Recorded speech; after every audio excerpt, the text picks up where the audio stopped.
Welcome to episode 6 of Do One Thing Social, where every week we take action on one branding or marketing strategy to get you closer to your social media goals. Hi, my name is Lisa McKenzie, and I'm the host of Do One Thing Social.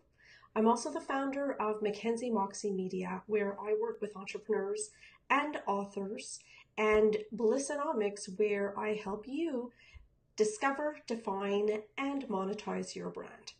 So this week we are talking about your differentiator.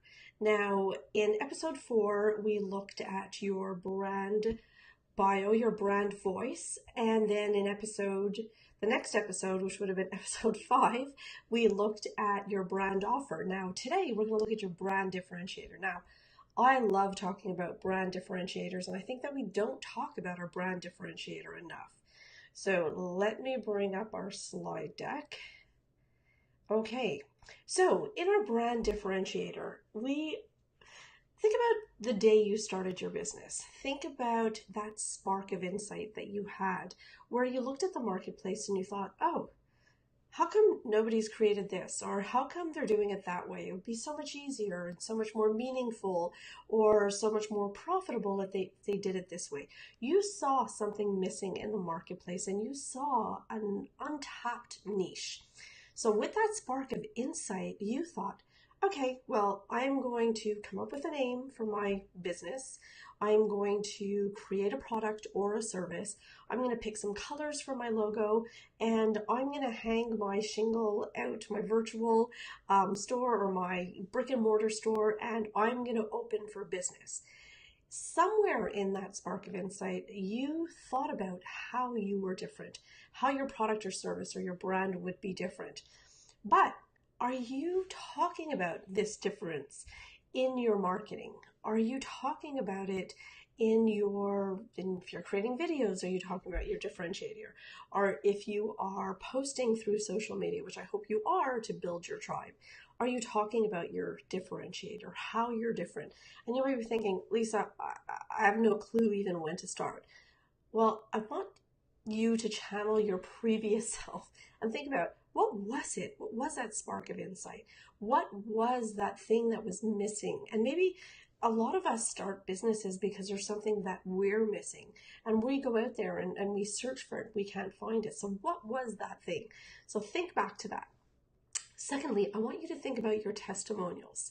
Look at the reviews on your business. Look at, if you've written a book, look at the reviews if your book is on Amazon. What are people talking about when they talk about your brand? What are people saying about your products and services? And third, I'd like you, if you don't have testimonials, go out and poll your clients. Ask them, what is it about me that is different? Why did you hire me?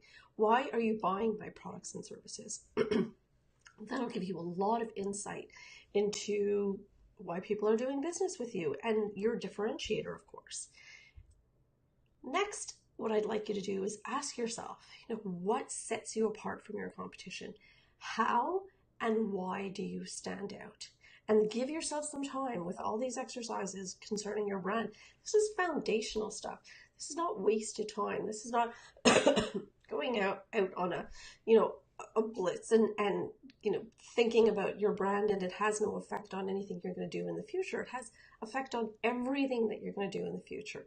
We need to communicate our differentiator. We seem to make it the job of our customer to do that. It's not their job.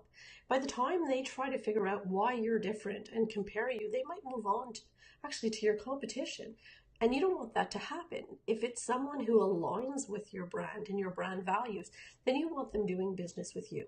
So give yourself some time. Ask people around you. Ask your customers. And then beyond your brand, how is your product or your service unique? Because your brand itself might be unique. Of course it is. And then your product and your service. And as you're creating new products and as you're creating new services, and you're in that flash of insight, start writing things down. Why are you creating this? What's missing in the marketplace? Are you creating this because you see a gap in the marketplace? With the Blissonomics differentiator, we saw a lot of products on purpose, a lot of products on happiness, and tons of products on financials. So we thought in bringing the three together, that would be our differentiator. There's plenty of products out there, courses and books on how to monetize, but are they really talking about monetizing your purpose? And in that monetization of your purpose, do they really talk about alignment and sustainability and happiness? And that's what makes us different, because it's not about just being happy all the time.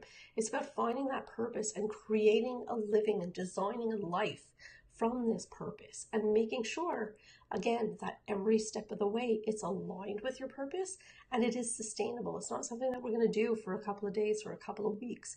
It's something that we're going to do for the long run. And every step of the way, we have to check in with ourselves to make sure that it's constantly aligned with our purpose. So that is your differentiator.